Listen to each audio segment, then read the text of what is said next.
Wow. It's been a while. I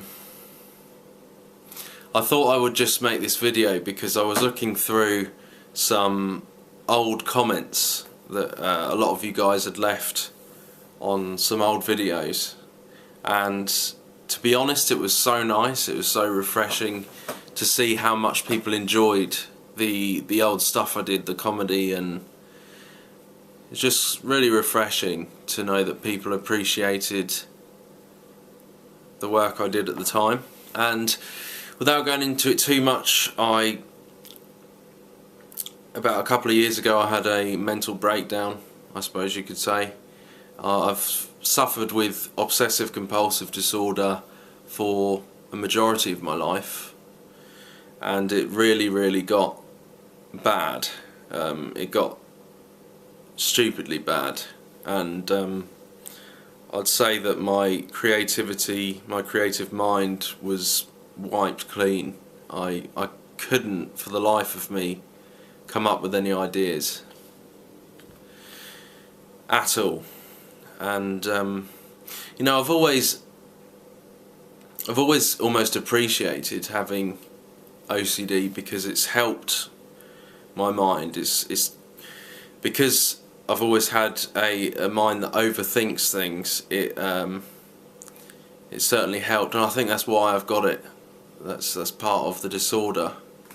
So it's not all bad, but let me say this: the media has done a terrible job in portraying the true nature of the condition.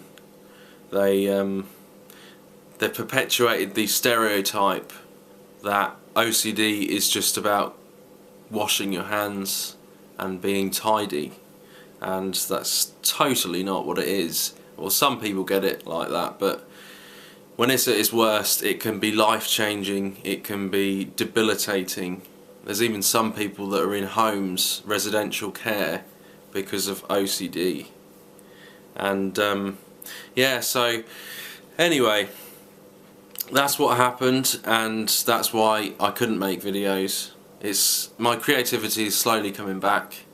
I've been doing some stuff in the meantime in raising awareness about the condition, and I did a BBC Three documentary, and I've done a number of newspaper interviews and articles, which has been quite good to keep in the swing of things. And yeah, but honestly, it feels like a parallel universe. It feels like that part of my life never happened. It feels, you know, looking back on things, especially on ITV and in interviewing, you know, the A-listers and all that kind of stuff in Hollywood. Crazy. It feels like it wasn't my life. It feels like it wasn't one of my memories, because it just seems so far off. Anyway, leave a comment if you would. I'd be interested to see who's still here, and let me know. It'd be great to hear from you again, and I hope to see you soon. And thank you all for watching, and take care. Bye bye. Today, David is driving to the airport to pick up some relatives.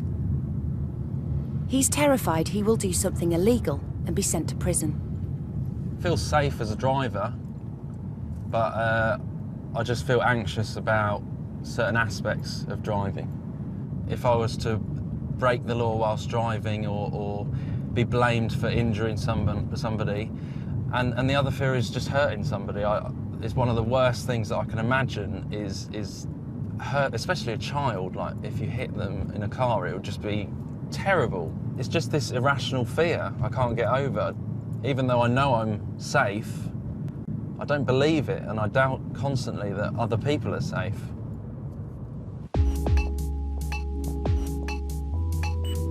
Dr. Claire Gillen from the University of Cambridge studies the neuroscience behind obsessive-compulsive disorder. Intrusive thoughts are incredibly common in the general population. We'll all have them at some time during our life. So you can have thoughts where you may have an urge to push someone off the railroad tracks, or for yourself to jump off a bridge if you're standing on one. But you can also have really much more nasty thoughts, like you might cause harm to somebody in some way. In OCD, these thoughts linger and go over and over and over again in their minds. And what this does is kick-starts a very malicious cycle of reinforcing the beliefs and reinforcing the behaviours over and over again until it just spirals out of control. David's OCD could be caused by a malfunctioning of a complex pathway in his brain. The way we respond to our environment is by instinctive actions triggered by the basal ganglia. These are controlled by the frontal cortex, which helps us think ahead. And the thalamus, a relay station that helps regulate the flow of information between the two. In OCD sufferers, it's thought that the whole circuit is faulty, and the habits and behaviours formed by the basal ganglia spiral out of control. This would explain why David is plagued by unwanted thoughts. During the night, our remote camera captures David's compulsive behaviour. Some nights I don't even get to sleep at all, so